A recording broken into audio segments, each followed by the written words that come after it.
This is Ladies Advanced Strength 2.0 Phase 2 Day 1. This is the Bulgarian split squat. So this variation is the variation I personally use the most with my training. So it's the only simple thing is you hold the weight in one hand and one hand you have holding on to a rack for balance. Okay, you can start there, Laura.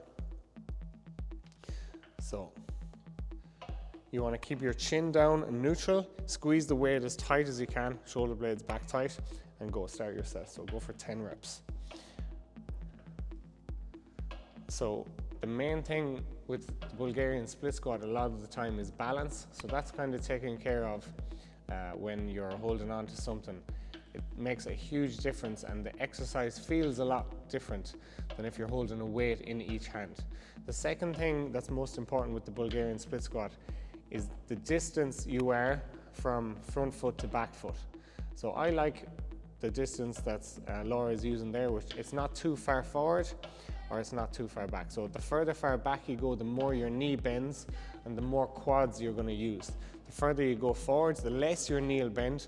You will feel your glute a bit more because a little bit more of a stretch on the glute as you're leaning forward that bit more. Let's go 3 more reps. Chest up, shoulders back.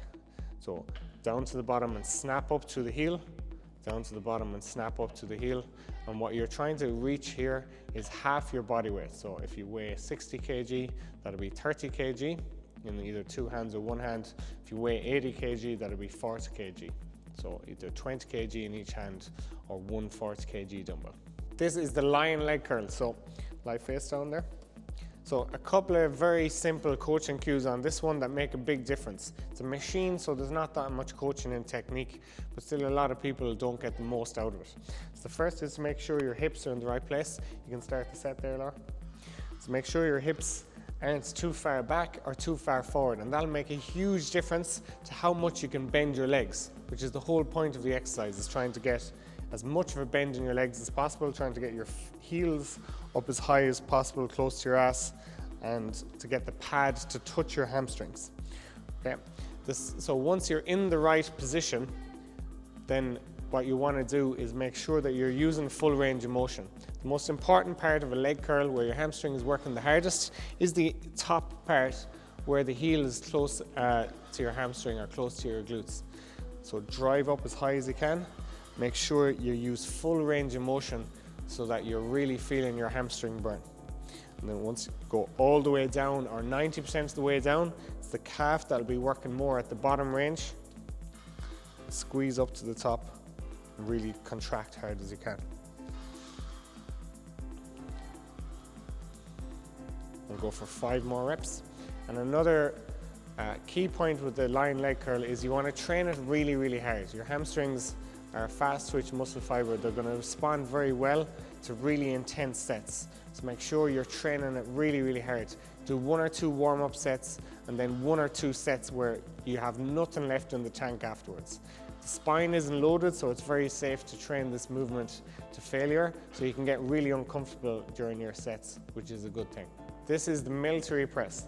So you can start there. So the most important thing at the start, and it's a little bit easier to do with a military press than a squat because the bar is in front of you, but make sure that you grab the bar in the right place or the right position. Okay, you can start there. So you have a split stance, so one leg in front of the other. You want to grab the bar really, really tight. Big range of motion, bring it down, touch the front of your chest or your shoulders or just below your chin, then punch up as hard as you can. Excellent. So usually when girls are starting this movement, they find it very, very difficult because it's a 20 kg bar, so it's quite a heavy weight to be pushing over your head.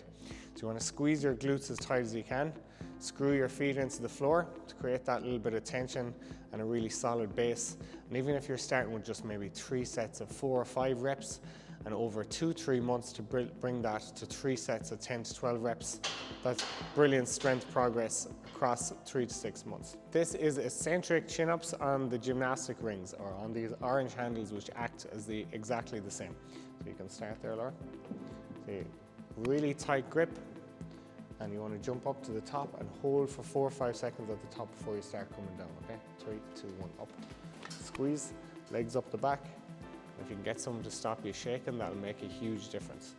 or if you can't have someone to stop you shaking, make sure you just climb up very high so you don't have to jump too high. And even slower on the way down, squeeze, tight, tight, tight.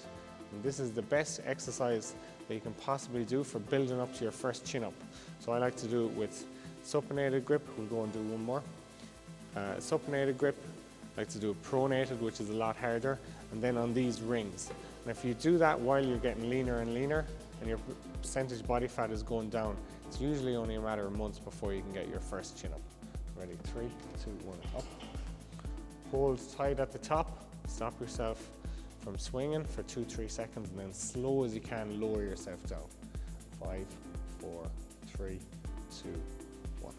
Excellent. And even though you can't get reps, you'll often be building a lot of muscle and strength just from doing the eccentrics alone. This is the heel elevated goblet squat. Okay, you can start there. So you can go straight into your reps. So toes pointing out, heels up just a little bit. And what I love about this exercise is you can focus on the technique far more than the weight. So while you should be doing that for all exercises, there's some exercises where it becomes even more important. So with the goblet squat, you can really focus on range of motion. So chest up, shoulders back, hold the weight up good and high. And as you're going through the reps, you'll feel that you're able to stay far more upright and get far lower, which is the perfect squat technique. So I love this movement for beginners who are learning how to squat properly at the start, to groove their squat pattern, and it really helps when they go into barbell squat. Then the technique feels more natural. But I also use it with more advanced clients who are just maybe not in a phase of heavy barbell squatting. They might be doing Bulgarian split squats or hack squats or lunges instead, and they might move this exercise, or squat where you're using both legs at once, to do towards the end of the session, do 2 or 3 sets to failure. And again, it keeps in mind that squat pattern, and when they go back to barbell squatting technique, they've done a heavy single leg squat or lunge, and they've done this with really, really good technique. They go back to the barbell and it feels way more natural, and they can often break through a plateau. This is the single leg hip thrust. So this is my favorite single leg glute exercise. So you can start there, Laura. So a couple of main coaching points. And the first one is to make sure that your heel is in line with your knee, so it's not too far forward. And what I love about this variation is when you hug your knee in tight, you can start. It allows you to really isolate the other side, and it tests flexibility as well. So keep your chin down and your eyes gazing straight forward. Drop the hips and then drive up and squeeze, contract at the top. And always with a hip thrust, barbell or a single leg hip thrust, what you're trying to do is pause at the top in that contraction position. Again, that's a position that a lot of people miss because they might be trying to add too much weight, or they might be trying more focus on getting as many reps as possible in a set, getting up 10, 12 reps of a certain weight, and they'll miss out on that full contraction position at the top. So often, even though some people can be very strong on both legs, go the opposite side. People can be very strong on both legs doing hip thrusts and be able to do over 100 kg. When you move them to the single leg hip thrust, they can feel very like it's cramping straight away because they're not used to using the glute in isolation. So it's brilliant for imbalances, and it's brilliant for the health of your hips. So a phase of these for a month or two, and then going back into heavier deadlifts or squats, they'll feel far more natural and your hips will feel healthier. And squeeze up. And this one is always one that surprises people with how difficult it is. This is the front plate raise, okay? So you can start there, Laura. So what you're trying to do here is get it up above your fringe. So not quite up above your head or the crown of your head, and a little bit higher than most people do, which is to here. So when you lift it that little bit higher, you're gonna feel your shoulders and your traps work a little bit more in particular. If you're going as slow as Laura is there on the way down, the eccentric portion will feel quite difficult. So I'd use this at the end of my sessions with something like a band pull apart or a face pull to really exhaust the shoulders. So once you really feel the shoulders working really, really hard at the end of the session, after the compound lifts, this will really finish them off. So down to the bottom and up fast. 1 or 2 seconds down. Boy. And up fast. This is the prone rear delt fly. Okay, you can start your set there, Laura. So first of all, the first thing we're going to do is change to pronated grip, and that way you're going to feel your shoulders contract a lot harder. So come up and keep your arms straighter. Exactly. So you want to keep the arms in line with the shoulder and not bring them back. You want to bring them out to the side, and you're going to feel your shoulders working far harder there. So you can just swing it out. You don't have to pause at the top. And bring it out straight to the next rep. Exactly, perfect. So get into a flow like that, 5-6 reps. More, squeeze up.